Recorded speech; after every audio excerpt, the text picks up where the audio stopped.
La crema solare fa male, è piena di sostanze chimiche, ti blocca la sintesi della vitamina D ed è cancerogena. Ogni estate, da diversi anni a questa parte, tornano puntuali come gli orologi svizzeri i video sui social contro l'utilizzo delle creme solari. Il format è sempre quello: tizio in spiaggia, addominale fuori, senza maglia, con sole a picco, pronto a raccontarti quello che le case farmaceutiche non vogliono farti sapere. Una nuova specie di esseri umani chiamata biohacker, che fondamentalmente è un altro modo per dirci: ehi, non ho nessuna competenza per parlare di questo argomento, ma devo inventarmi un titolo figo per farti credere di essere preparato. E oggi, signore e signori, amici e amiche, faremo una cosa rivoluzionaria, assurda, incredibile. Andremo a leggere gli studi e a informarci. Come stanno davvero le cose dietro a queste creme solari? Sono davvero dannose? Cosa ci dicono gli studi su questo? Facciamo chiarezza.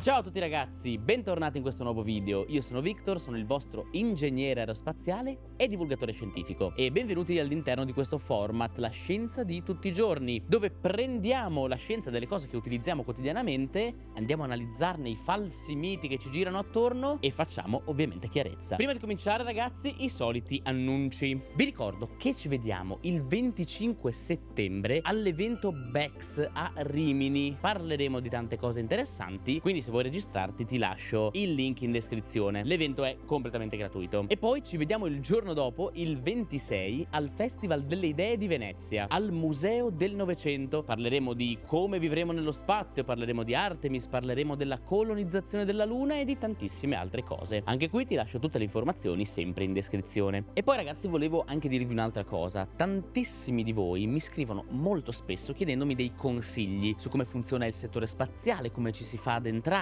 come funziona tutto il mondo delle aziende. Quindi ho preparato nel corso del tempo ben 2 guide gratuite. Come lavorare nello spazio partendo da zero, una guida completa di quello che è il settore spazio, come funziona, come non funziona, come entrarci anche se non avete una laurea in ingegneria, e un'altra guida dove vi racconto quello che si fa esattamente all'interno di un'azienda. Dopo aver collaborato con tantissime aziende italiane e straniere, ormai ho capito perfettamente quali sono i processi, come funziona, quello che si fa effettivamente all'interno di un'azienda che si occupa di spazio. E quindi in questa guida vi parlo proprio di questo, di come funziona una missione spaziale, dall'ideazione fino alla messa in orbita e anche oltre. Entrambe queste guide sono completamente gratuite, se le volete potete scaricarle andando nei link che trovate in descrizione. E mi raccomando ragazzi, se volete sostenere il canale in maniera gratuita c'è un semplicissimo modo per farlo, e cioè lasciare like a questo video e soprattutto hype. Mi raccomando, ormai lo sapete, dopo che avete lasciato like potete lasciare hype al video. Sono 2 click, ci vogliono veramente 3 secondi, ma per me è importantissimo. Ma cominciamo subito perché c'è tanto di cui parlare e ovviamente tutto quello che citerò, tutti gli studi, ve li lascio come al solito in descrizione, così sarete liberi di consultarli e approfondirli se vorrete. Ultimamente va molto di moda questo complotto delle creme solari. Ormai lo dico in tutti i video, ci sono complotti dappertutto. Qualcuno prima o poi mi dovrà spiegare quando è che tutto quanto si è trasformato in un complotto, però vabbè. Su Instagram, TikTok, YouTube, ovunque spopolano i biohacker, qualunque cosa voglia dire questo titolo, che ti vogliono convincere a prendere il sole senza crema perché le scottature sarebbero causate da un'alimentazione scorretta, dal tuo corpo che è infiammato e altre cose varie. E purtroppo non sono soli, perché spesso troviamo anche medici, persone laureate in medicina che promuovono online queste idee bizzarre. Lo scopo spesso e volentieri è venderti poi degli integratori o dei supplementi, o altre volte si tratta semplicemente di pura disinformazione. Ma come stanno davvero le cose? Beh, siamo qua per scoprirlo. Mettiti comodo o comoda perché dobbiamo partire dall'inizio, dalla fisica di base. Le abbronzature e le scottature sono causate dal sole. La nostra meravigliosa stella infatti emette radiazione elettromagnetica. Attenzione però, perché la radiazione elettromagnetica non è tutta uguale. Si parla infatti di spettro elettromagnetico, che va dalle lunghezze d'onda maggiori, quelle dell'infrarosso, a quelle minori come gli ultravioletti e i raggi gamma. Una piccola parte di questo spettro è quello della luce visibile, che è appunto la parte della luce che noi possiamo vedere ad occhio nudo e che compone di base tutti i colori che percepiamo. Il Sole emette principalmente nell'infrarosso, circa per il 50% della sua emissione. L'infrarosso è il responsabile della sensazione di calore che sentiamo sulla pelle. Non a caso, se avete mai visto un sensore infrarossi, rileva proprio la traccia termica degli oggetti e anche delle persone. Quindi quindi dipende di base dal calore che emettono. Il 40% poi viene emesso nello spettro visibile e circa un 8% nell'ultravioletto. E attenzione, perché queste sono le proporzioni fuori dall'atmosfera. A terra l'atmosfera ne blocca una buona parte e l'ultravioletto scende al 3-5%. Comunque questo 8% di ultravioletto è un gran bel problema. La parte ultravioletta dello spettro elettromagnetico si divide a sua volta in 3 fasce: gli UVC, gli UVB e gli UVA. Gli UVC sono quelli più energetici e quindi quelli più pericolosi. Infatti l'energia di un'onda elettromagnetica dipende dalla frequenza. Più è alta e più è energetica, quindi potenzialmente pericolosa per noi. Tant'è vero che i raggi X o i raggi gamma, quindi quelli all'estremo delle alte frequenze, sono le cosiddette radiazioni ionizzanti, cioè strappano elettroni e ionizzano le molecole biologiche. E questo non va bene, fa morire le cellule. Per fortuna il Sole ne emette poco, perché la corona emette raggi X e durante i brillamenti arrivano perfino raggi gamma, ma veramente pochissimi, e l'atmosfera li ferma quasi completamente. Ma torniamo a noi, torniamo agli UVC. Questi qui danneggiano direttamente il DNA e sono una radiazione germicida. Non a caso, se ci pensate, le lampade UVC vengono utilizzate per sterilizzare per esempio le sale operatorie. La buona notizia è che questi UVC non arrivano praticamente a terra. L'atmosfera, in particolare l'ossigeno molecolare, l'O2, e l'ozono, O3, riescono a fermarli quasi tutti, oltre il 99%. E meno male, perché se così non fosse, la vita sul pianeta sarebbe leggermente più complessa. Ci sono poi gli UVB, che vengono in gran parte assorbiti dall'ozono, ma non del tutto. E questi sono quelli responsabili delle scottature degli eritemi e dei tumori della pelle, i cosiddetti carcinomi cutanei. Infine ci sono poi gli UVA, i meno energetici, e proprio per questo che riescono a passare quasi tutti. A livello del suolo il 95% degli ultravioletti che arrivano sono UVA e sono maledettamente subdoli perché non scottano. Non li senti, non fanno calore e non producono scottature visibili. Niente. E quindi sono potenzialmente molto pericolosi. Ma quindi cosa succede alla nostra pelle quando prendiamo il sole? I raggi ultravioletti fanno danni alla pelle in 2 modi diversi. Il primo è diretto, causato quasi tutto dagli UVB. Il fotone viene assorbito dal DNA e quando questo succede 2 basi azotate adiacenti, tipicamente 2 timine, si saldano fra di loro formando quello che si chiama dimero di pirimidina, che non è uno scioglilingue, è un modo per dire che 2 lettere del codice genetico che dovrebbero stare separate si incollano. A questo punto la doppia elica del DNA si deforma nel punto di saldatura e se l'enzima che copia il DNA passa di lì prima che la riparazione sia avvenuta, perché sì, il DNA si può autoriparare, ecco, questo può essere un problema. Il risultato è una mutazione genetica chiamata firma UV, perché è talmente caratteristica che ormai ha anche un nome e si sa che il colpevole di questa firma è proprio il Sole. Il secondo modo è indiretto e qua è un lavoro più degli UVA. Gli UVA nel DNA non arrivano quasi mai direttamente, ma penetrano in profondità fino al derma e vanno ad eccitare altre molecole che generano delle specie reattive dell'ossigeno, i famosi radicali liberi. Ormai li avete sentito sicuramente parlare quando si parla di cosmesi. In pratica un radicale libero non è altro che una molecola con almeno un elettrone spaiato che se ne sta, insomma, per i fatti suoi, e quindi è una molecola molto reattiva, pronta a legarsi con la qualunque, e infatti può andare a rompere membrane cellulari, proteine e persino il DNA ossidandolo. Questo succede perché le lunghezze d'onda maggiori significano meno energia ma più penetrazione. Quindi gli UVA sono meno energetici ma arrivano più in profondità. Possono fare comunque un bel po' di danni e rappresentano il 95% di quello che ci prendiamo in faccia di base. E quando ci esponiamo al sole, il nostro corpo reagisce con l'abbronzatura. Tenetevi forte, so che ad alcuni di voi questa cosa non piacerà, ma l'abbronzatura non è positiva. L'abbronzatura è un sistema di difesa che il nostro corpo mette in campo per proteggersi dai raggi UV e lo fa producendo melanina, un pigmento che serve ad assorbire e dissipare l'energia ultravioletta, questo per provare a proteggere il DNA delle cellule.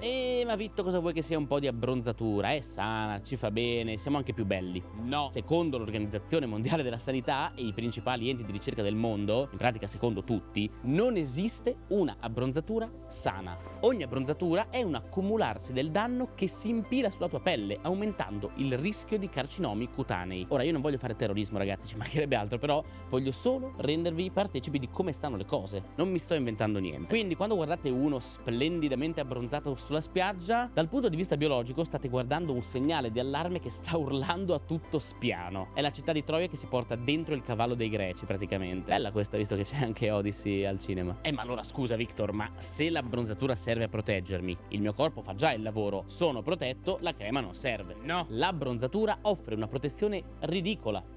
Purtroppo, per capirci, le protezioni solari di solito vanno dalla protezione SPF 10, c'è la 15, c'è la 30, c'è la 50, ce ne sono varie. Ecco, l'abbronzatura equivale a una protezione che va da un SPF 2 a un SPF 4. Tesoro, mettiti la crema 4 così ti proteggi. Praticamente come non metterla. Adesso vi dico anche cosa vuol dire questo SPF e come dovete leggerlo, perché in pochissimi lo hanno capito, ma prima continuiamo coi danni da ultravioletti perché purtroppo non sono finiti. Infatti c'è anche una parte estetica. Guardate questa foto pubblicata nel 2012 dal New England Journal of Medicine. È il volto di un camionista americano di 69 anni che per 28 anni ha guidato lo stesso camion. Il lato sinistro, esposto per 3 decenni al finestrino, presenta rughe profonde, solchi e macchie, perché ha assorbito più raggi ultravioletti rispetto alla parte destra, che stava verso l'interno del veicolo ed era più protetta. I vetri dell'auto infatti schermano gli UVB, ma non gli UVA. E i radicali liberi generati dagli UVA attivano degli enzimi che degradano il collagene e l'elastina, cioè praticamente tutta quell'impalcatura che tiene la pelle bella, soda e in forma. Questo processo ha persino un nome, si chiama fotoinvecchiamento e secondo i dermatologi è responsabile dell'invecchiamento estetico della pelle del viso. In pratica, mettiti sta crema che così a 70 anni hai il viso di un giovincello. E su questo abbiamo anche dei dati precisi. Nel 2013, sull'Annals of Internal Medicine, viene pubblicato uno studio su 903 adulti australiani che vengono seguiti per 4 anni e mezzo. Chi applicava la crema solare quotidianamente ha mostrato il 24% di fotoinvecchiamento in meno rispetto a chi la usava così a discrezione e in modo discontinuo. Quindi danni al DNA, alle cellule e alla pelle. E chiudiamo con la cosa più pericolosa: il cancro. L'Agenzia Internazionale per la Ricerca sul Cancro, la IARC, è l'organismo dell'OMS che classifica le sostanze cancerogene e ha inserito le radiazioni ultraviolette nel gruppo 1. Cioè in pratica le radiazioni UV sono cancerogene certe per l'uomo, con ampia evidenza scientifica. Per intenderci, in questo gruppo ci sono anche il fumo e l'amianto. Nel 2009 anche i lettini abbronzanti sono stati messi in questa categoria. Quindi piantala di slampadarti e goditi il pallore nobiliare che ha anche un suo perché. In Italia il melanoma cutaneo colpisce più di 12.000 persone all'anno ed è uno dei pochi tumori che continua a crescere in entrambi i sessi. Ma allora aspetta, il sole è il nostro nemico, dobbiamo murarci vivi in cantina e non uscire mai più. Vabbè, adesso ovviamente noi non vogliamo esagerare dall'altra parte. Non so perché, ma tantissime persone fanno ancora fatica a capire che una cosa non fa necessariamente solo male o solo bene. Ci possono essere alcune cose positive ed altre negative. Il Sole è la ragione per cui questo pianeta è abitabile per l'essere umano e per la vita come la conosciamo.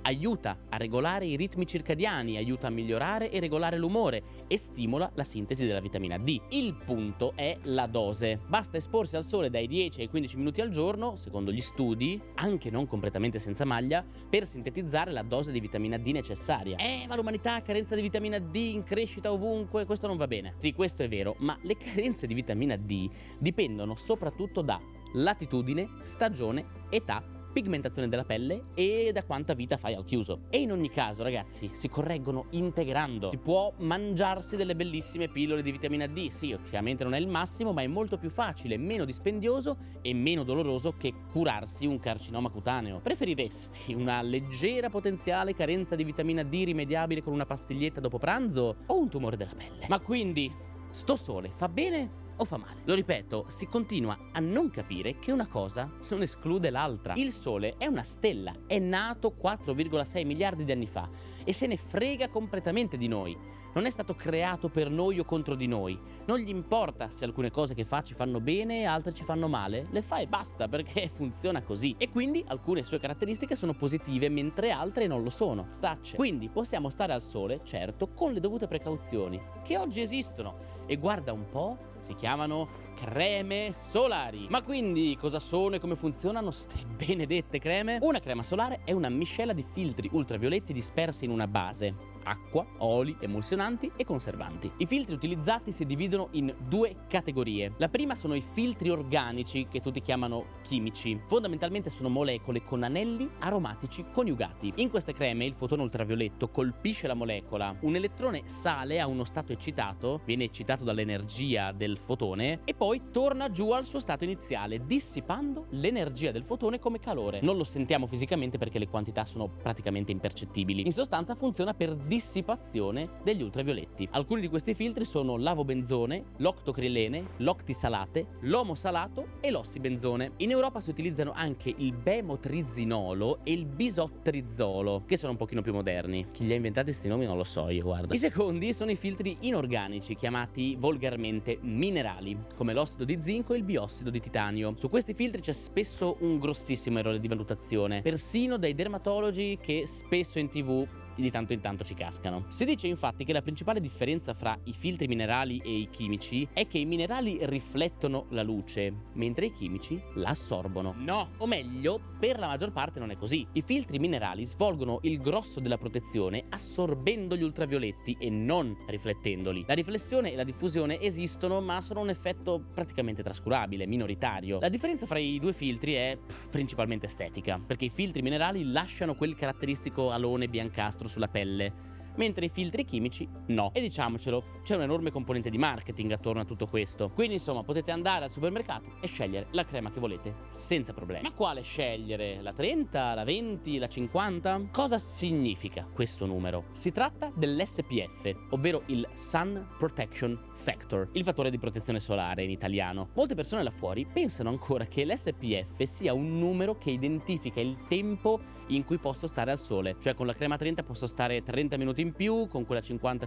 minuti in più. No! Quel numero è il rapporto tra la dose di ultravioletto che serve a farvi arrossare la pelle protetta e la dose che invece serve a farvi arrossare la pelle nuda. Diciamolo più semplice, è il numero che ci dice quanti raggi del sole quella crema lascia passare. La crema 30 lascia passare un trentesimo dei raggi, quindi scherma il 96,7%. La crema 50 lascia passare un cinquantesimo dei raggi, quindi scherma il 98% e così via. E attenzione, perché qua c'è un altro errore che anche i migliori divulgatori hanno commesso un sacco di volte. Guardando questi numeri verrebbe da pensare che fra la crema 30 e la crema 50 non ci sia poi così tanta differenza. In fondo la 50 scherma solo l'1% in più di radiazione, ma questo è un ragionamento completamente sbagliato. Dobbiamo guardare infatti quanta radiazione passa. Con la 30 ne passa il 3,3%, con la 50 ne passa il 2%. In sostanza la crema 30 lascia passare il 66% in più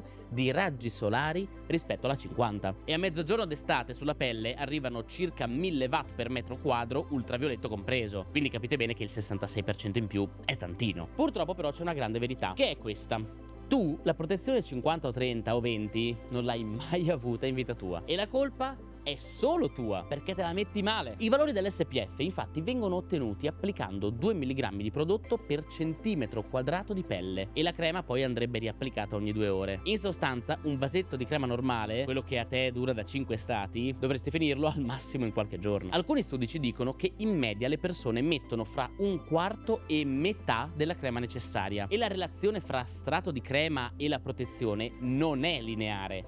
Cioè non è che se io metto metà crema allora l'SPF è la metà, ma crolla più o meno alla sua radice quadrata. Per farci capire, una 50 messa male vi protegge come una 7. Vi do un dato preciso così sapete anche voi come mettervi questa crema. Per un adulto medio in costume la dose corretta per tutto il corpo è circa 30-35 ml, più o meno un bicchierino da shot. Fate un test con una bilancia e vedrete quanta crema è. Un tubetto da 200 ml quindi dovrebbe durarvi circa 12-13 ore di esposizione solare. Dì la verità, ce l'hai ancora il tubetto che te l'ha regalato la mamma 3 anni fa? Ecco, no. Comunque, siccome so che nessuno di voi va al mare col bilancino, quasi nessuno diciamo, vi do una regola più pratica, così di scuse zero. Si tratta della regola del 9. Prendete un cucchiaino e lo riempite 9 volte. Uno per la faccia e il collo, uno per ogni braccio, uno per il petto, uno per la schiena e 2 per ogni gamba. Le gambe ne vogliono il doppio perché sono il doppio della superficie. Fatto tutto il giro avete già i famosi 2 mg per centimetro quadrato. L'SPF tra l'altro si riferisce specificamente alla schermatura degli UVB.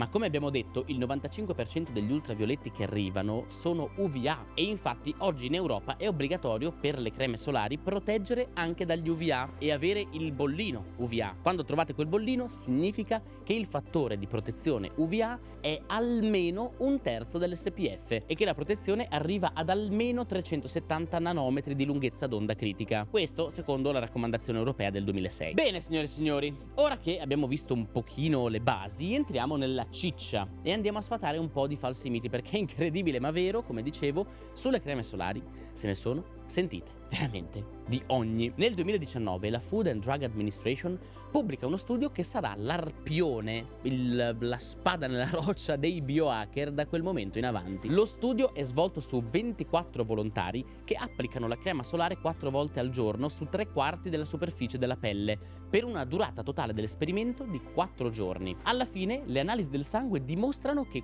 4 filtri differenti si trovano nel sangue con una dose più alta di 0,5 nanogrammi per millilitro. Adesso arriviamo anche a cosa vuol dire. Comunque l'anno dopo uno studio più ampio di 48 partecipanti e 6 filtri conferma i numeri e quindi i giornali subito a titolare: le creme solari finiscono nel sangue. E oggi i nostri amici hacker parlano addirittura di tossicità vera e propria, follia completa. Ma ripeto, spieghiamo bene cosa significa questa cosa. Quei 0,5 nanogrammi per millilitro non è un limite di tossicità, cioè non è un limite oltre il quale la sostanza diventa tossica e fa male. Si tratta di una soglia regolatoria, è una soglia sotto la quale la FDA permette alle aziende di saltare alcuni test tossicologici aggiuntivi. Cioè insomma, se sei sotto questo numero, a posto, vai, avanti il prossimo, tu sei sopra, vieni nello stanzino che dobbiamo fare dei controlli, come all'aeroporto. Infatti la FDA stessa e l'editoriale di accompagnamento su JAMA, dove è stato pubblicato lo studio, hanno sottolineato che questi risultati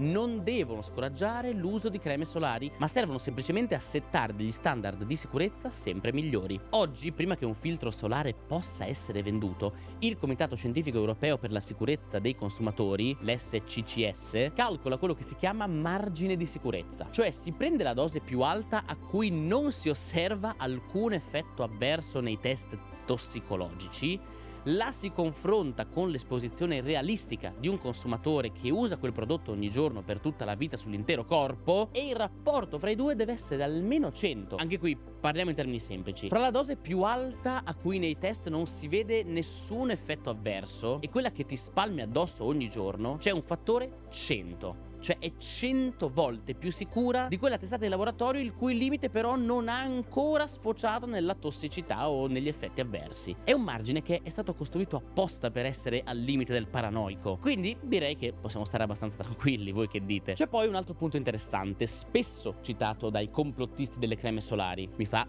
riderissimo continuare a pensare che c'è gente che ha il complotto con le creme solari. Vabbè. Il punto in questione è legato alle molecole presenti nelle creme, come per esempio l'ossibenzone. Ve lo ricordate, uno dei filtri cosiddetti chimici? Alcuni studi su animali da laboratorio hanno dimostrato alcune interferenze endocrine, cioè praticamente alcuni effetti ormonali dovuti all'assorbimento di questa molecola. E tutti subito a urlare: ci stanno avvelenando, Big Pharma, maledetti. Peccato che in questi studi si vadano a utilizzare dosi enormi e per giunta somministrate per bocca. Sull'Archives of Dermatology hanno fatto il conto di quanto ci metterebbe un essere umano ad arrivare a quei livelli nel sangue mettendosi la crema sulla pelle, quindi spalmandosela. Parliamo di decenni di applicazione quotidiana su tutto il corpo. E gli autori concludono che è una cosa praticamente irraggiungibile. Per intenderci, andare ancora più in profondità, alcuni esperimenti fatti in vitro su cellule hanno fatto morire le cellule perché le dosi erano talmente alte da causare l'apoptosi cellulare. Hai voglia a usarne di crema? Non so quando è stata l'ultima volta che vi sono morte le cellule dopo che avete messo della crema solare, ma a me non è mai capitato. Comunque, per sicurezza, il Comitato Scientifico Europeo ha revisionato i dati del 2021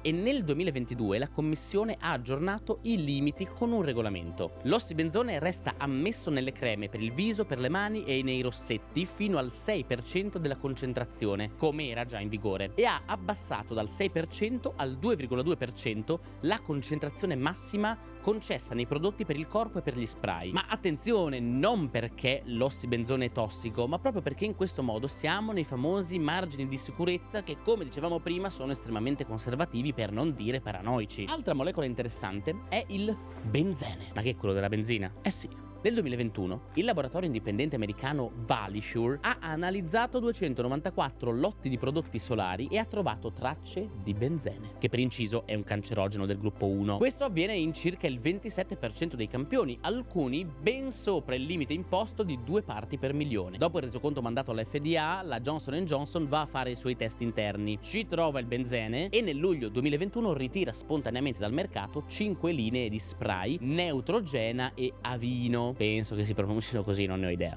Non c'è stato neanche bisogno che glielo ordinassero, hanno fatto tutto da soli. Ora, se ricordate all'inizio, il benzene non lo abbiamo nominato. Questo perché, spoiler, non dovrebbe esserci nelle creme. Non è un ingrediente delle creme solari. Si trattava in questo caso di una contaminazione di processo, probabilmente legata ai propellenti degli spray e alla filiera produttiva. Questi controlli servono proprio, ancora una volta, a identificare questi errori e mettere regolamenti e controlli più stringenti. Però attenzione, lo ripeto, questo non c'entra niente con le creme solari in generale, anche se spesso viene utilizzato dai famosi complottardi delle creme solari. Dire che le creme solari fanno male perché c'è stata una contaminazione in un lotto una volta è come dire che l'acqua non va bevuta perché una partita di bottiglie è stata contaminata.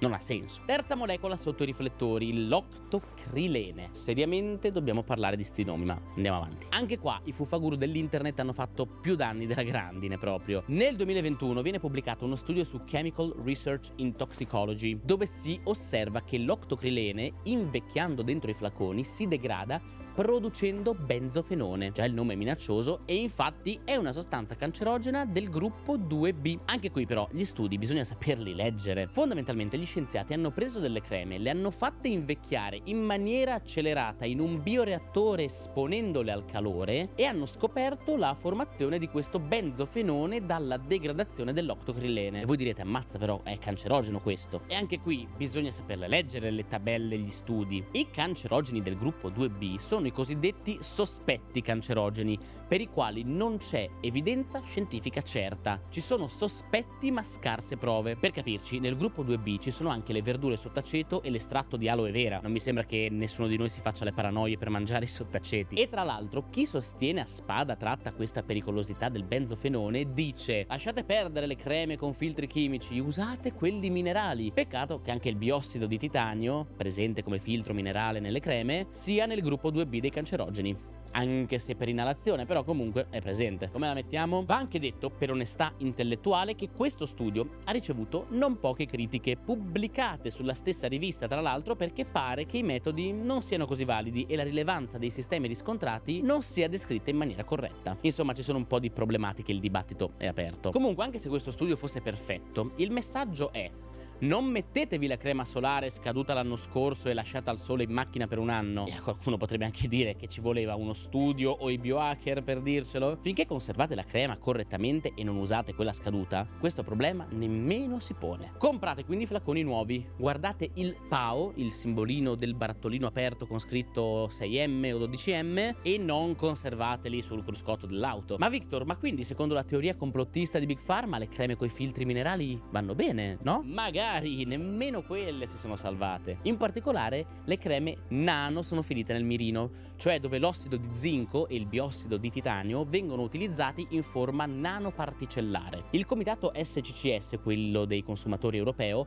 ha concluso nel 2012, quindi ben 14 anni fa, che le nanoparticelle dell'ossido di zinco sono sicure fino a una concentrazione del 25% del prodotto finito, e l'anno dopo hanno detto la stessa cosa del biossido di titanio nano, sempre 25%, aggiungendo che in formulazione solare difficilmente arriva alle cellule vitali dell'epidermide o del derma. L'unica raccomandazione che viene fatta è sulle creme spray, perché le nanoparticelle spruzzate potrebbero essere inavvertitamente inalate e questo è poco piacevole. Però basta usare la classica crema, quella che si spalma, e siamo a posto. Victor, io non ti credo, perché i melanomi del mondo sono in aumento, eppure tutti quanti usiamo le creme solari, quindi sono loro che ce li stanno causando con i loro composti chimici chimici impronunciabili. Altra obiezione che, a onor del vero, è almeno intelligente. Verrebbe da pensare, logicamente, che se tutti usiamo di più la crema, e se le creme sono sempre migliori, i melanomi dovrebbero diminuire. E invece nel mondo l'incidenza è aumentata e i motivi sono principalmente tre. Il primo è un problema metodologico. Non si può confrontare un trend di popolazione con un comportamento. Chi usa più crema solare è tipicamente chi sta più tempo al sole, chi ha la pelle più chiara, chi si scotta più facilmente, chi ha più nei e via dicendo. Questo si chiama confondimento da indicazione ed è il motivo per cui gli studi osservazionali sulle creme solari sembrano dare risultati contraddittori. Il secondo problema è che una parte dell'aumento dei casi non significa aumento di malattia, o meglio, non necessariamente. In questo caso proprio no, significa però di sicuro un aumento di diagnosi. I dati ci dicono infatti che sebbene si diagnostichino più melanomi, la mortalità da melanoma rimane sostanzialmente piatta. Se stessero esplodendo i casi di melanomi mortali, questa curva dovrebbe aumentare. Quelli che stanno aumentando quindi sono quei melanomi più leggeri, tra virgolette, quelli più sottili, non destinati a uccidere e che vengono individuati grazie alle moderne tecnologie degli screening dermatologici e anche alla consapevolezza sempre maggiore della popolazione su questo tema. Su questo vi consiglio di seguire Gianluca Pistore su Instagram, che fa un lavoro eccezionale. Questi melanomi in passato semplicemente non venivano diagnosticati, anche se con tutta probabilità esistevano anche in un numero maggiore. Ricordiamoci che noi possiamo registrare nei dati solo i melanomi che diagnostichiamo, non quelli che non abbiamo mai scoperto. Il terzo problema è il paradosso della crema solare. Vedi che fantasia. Le persone usano la crema come se fosse l'armatura di Iron Man. Me la metto e sto al sole quanto voglio. Chi usa la crema tende a stare molto più tempo al sole intenzionalmente, spesso, come dicevamo, applicandone comunque troppo poca, e alla fine si gioca gran parte del vantaggio della crema semplicemente stando esposto molto di più. E poi col cavolo che la rimette ogni 2 ore come dovrebbe. In pratica usiamo la crema solare come permesso per stare al sole, come quando eri piccolo e la mamma ti diceva che non potevi fare il bagno finché non mettevi la crema. Lo fai così, tanto per. Ma quindi diamo una risposta. La crema aiuta a prevenire i tumori? Come sempre prendiamo i noiosissimi dati. Nel 1992 1621 adulti vengono assegnati casualmente a 2 gruppi: applicazione quotidiana di crema solare su viso, collo, braccia e mani, oppure uso a discrezione. Siamo in Australia, il protocollo dura 4 anni e alla fine nel 1999 vengono pubblicati i primi risultati su The Lancet, la rivista medica possiamo dire più autorevole al mondo. Nel gruppo con applicazione quotidiana i carcinomi squamocellulari calano del 40%, mentre quelli basocellulari non hanno una riduzione significativa. Questo succede perché non tutti i tumori della pelle rispondono allo stesso modo. Quelli basocellulari, infatti, dipendono, secondo quanto sappiamo finora, molto di più dall'esposizione che prendiamo da bambini piuttosto che da quella attuale. E quindi in questo caso è normale che non calino perché non sono correlati alla prova fatta nei 4 anni. I partecipanti poi vengono seguiti per altri 10 anni, fino al 2006, con un monitoraggio preciso e accurato. Il risultato viene pubblicato nel 2011 sul Journal of Clinical Oncology. Nel gruppo di applicazione quotidiana si sono sviluppati 11 nuovi melanomi primari contro i 22 del gruppo a discrezione, una riduzione del 50% che però gli statistici classificano proprio al limite della significatività. Sui melanomi invasivi, invece, cioè quelli che possono ucciderci, la riduzione è stata del 73%, che è invece un risultato abbastanza interessante. E come facciamo? Con la vitamina D. L'applicazione della crema impedisce la sintesi della vitamina D, che avviene grazie ai raggi UVB. Giusto? No. Nel 2019 una revisione sistematica pubblicata sul British Journal of Dermatology esamina tutti gli studi disponibili sull'argomento e non ha trovato prove che l'uso quotidiano di crema solare causi carenza di vitamina D. Uno studio dello stesso anno condotto sul campo a Tenerife, quindi un posto con un indice UV medio molto alto, ha dimostrato che chi usa correttamente la crema solare non solo si protegge dai danni, ma aumenta il proprio livello di vitamina D senza interferenze. Altri studi invece indicano una lieve diminuzione, soprattutto per chi usa creme solari dalla 50 in su, che però si colmano tranquillamente con l'integrazione e non sono carenze gravi. Questo perché, come dicevamo, le creme solari non bloccano tutti gli UVB. Le linee guida dermatologiche indicano che bastano pochi minuti di esposizione, indicativamente fra i 5 e i 15 minuti, per la sintesi di vitamina D, con la variabilità ovviamente del caso a seconda della stagione, della latitudine e del fototipo, cioè se la mia pelle è più scura o più chiara. Basta scoprire tra l'altro solo le mani, le braccia e il viso e basta un'esposizione 2-3 volte a settimana nei mesi estivi. E se avete una carenza documentata per motivi vostri, la soluzione è, ripetiamolo insieme, gli integratori. Sicuramente non le ustioni di secondo grado in spiaggia. Ora, vi sarete accorti che in questo video ho citato più volte delle norme europee. Il motivo è che, come spesso succede, in Europa si fa molta più attenzione al consumatore rispetto agli Stati Uniti. Anzi, a dirla tutta, come probabilmente avrete già inteso, c'è un'attenzione quasi maniacale. Non a caso tutto il dibattito, ammesso che ce ne sia uno, sulle creme solari e sulle loro problematiche, nasce negli Stati Uniti, dove le creme sono regolamentate in maniera completamente diversa. Infatti, se nell'Unione Europea la crema solare è considerata un cosmetico, negli Stati Uniti è considerata un farmaco da banco. In Europa, infatti, non è l'Agenzia Europea del Farmaco ad occuparsene, cioè l'EMA, cosa che ho sentito da qualche parte. Se ne occupa la Commissione Europea su parere di un comitato scientifico indipendente. Tutto ciò è strano e può apparire controintuitivo, perché se negli US la crema è considerata un farmaco, questo dovrebbe significare più controlli, è un farmaco. Ma nella pratica non è così. In realtà questa differenza significa solamente lentezza esasperante. Per aggiungere un filtro alla lista di quelli approvati servono anni, decine di milioni di dollari e una procedura che appunto è pensata per i farmaci, non per i cosmetici. Il risultato è evidente dai numeri. Fino a poche settimane fa, l'ultimo filtro entrato nella lista generale americana risaliva al 1999, 27 anni fa. Quindi tutti questi studi che dicevamo della FDA, eccetera, eccetera, servono di base perché le normative sono indietro e gli USA devono raccogliere un sacco di dati che gli mancano. Comunque, il 9 giugno 2026, poco tempo fa, manco a farlo apposta, la FDA ha approvato finalmente il bemotrizinolo. Dal 9 agosto le aziende americane possono cominciare a metterlo nelle formule, anche se i primi prodotti sugli scaffali sono attesi fra fine 2026 e inizio 2027. Si tratta di un filtro molto stabile che copre molto bene anche la banda UVA. Sapete da quando usiamo in Europa questo filtro? Dal 1999, giusto per farvi capire. In sostanza, i tubetti che trovate in Italia giocano un altro campionato rispetto a quelli statunitensi. Qualsiasi cosa acquistiate nel vecchio continente è passata attraverso un sistema di controlli costruito apposta per essere esagerato, il che non vuol dire che nessuno possa mai avere una reazione a un filtro, ma semplicemente che il prodotto in sé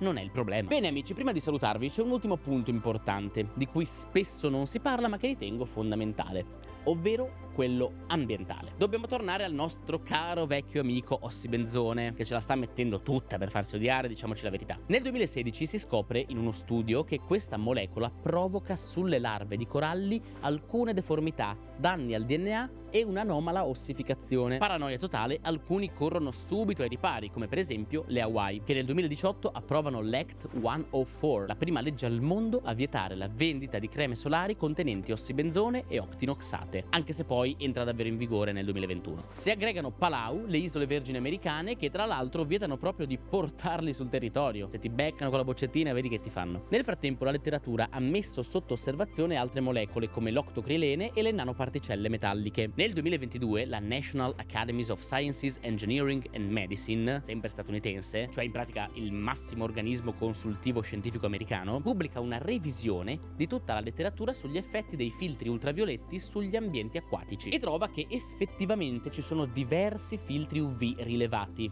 nell'acqua, nei sedimenti e persino nei tessuti animali, e pare che una quota importante arrivi dalle acque reflue, cioè dalla doccia di casa vostra, per capirci. Per fortuna si parla di concentrazioni veramente minuscole, molto inferiori a quelle che producono tossicità nei test in laboratorio, quindi figuriamoci. Anche nei siti turistici più affollati si parla tipicamente di ordini di grandezza attorno al microgrammo per litro o meno. Al momento purtroppo però non ci sono dati sufficienti per stabilire quale sia il rischio ecologico reale e bisognerà sicuramente condurre analisi più approfondite. La stessa Accademia delle Scienze incoraggia l'ente per la protezione ambientale statunitense a mettere in piedi analisi più dettagliate. Sottolinea però che qualunque decisione sui filtri UV deve tenere conto del fatto che scoraggiare l'uso di creme solari ha un costo umanitario certo. E comunque dobbiamo tenere conto del fatto che la causa dominante della morte delle barriere coralline rimane il calore, non le creme solari. Parliamo dell'84% delle barriere coralline del mondo colpite da stress termico da sbiancamento durante il quarto evento globale, quello fra il 2023 e il 2025. Il più esteso mai registrato, contro il 21% del primo evento nel 1998. Quindi stiamo guardando il dito e non la luna, diciamo la verità. Comunque sia, è bene aver chiaro quali siano gli effetti per poter eventualmente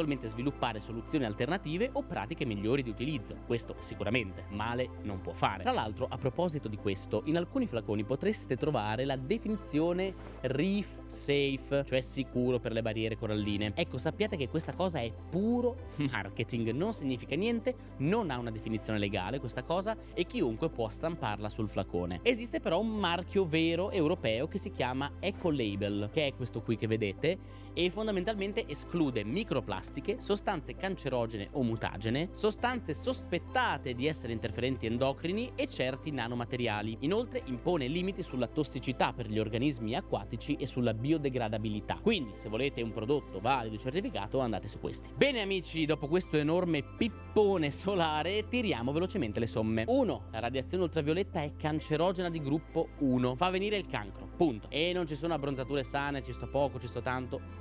Scordatevelo. 2. Le creme solari funzionano, riducono il fotoinvecchiamento e nel trial australiano che abbiamo visto hanno ridotto del 73% i melanomi invasivi. 3. I filtri organici vengono assorbiti nel sangue, questo è vero, ma non esiste alcuna evidenza che causino danni sull'uomo. 4. Le creme europee sono le meglio regolate e hanno dei livelli di sicurezza maniacali, per cui usatele senza problemi. 5. Mettete la quantità giusta di crema e rimettetela dopo 2 ore. E soprattutto per proteggere l'ambiente potete fare 3 cose. Aspettare un po' prima di fare il bagno, che la crema faccia presa, non fare la doccia in spiaggia che si scarica direttamente nel mare, e se fate snorkeling su una barriera corallina magari mettetevi una maglietta a maniche lunghe e siete a posto senza crema. Se volete essere sicuri esistono quelle magliette anti-UV. Bene ragazzi, detto questo, per oggi è tutto. Ora sapete tutto quello che c'è da sapere sulle creme solari. Ogni anno a maggio, quando riapre il vostro ciringhito sulla spiaggia del vostro cuore, voi sarete là, felici con un palomo in mano, immersi nella crema e protetti dagli ultravioletti, perché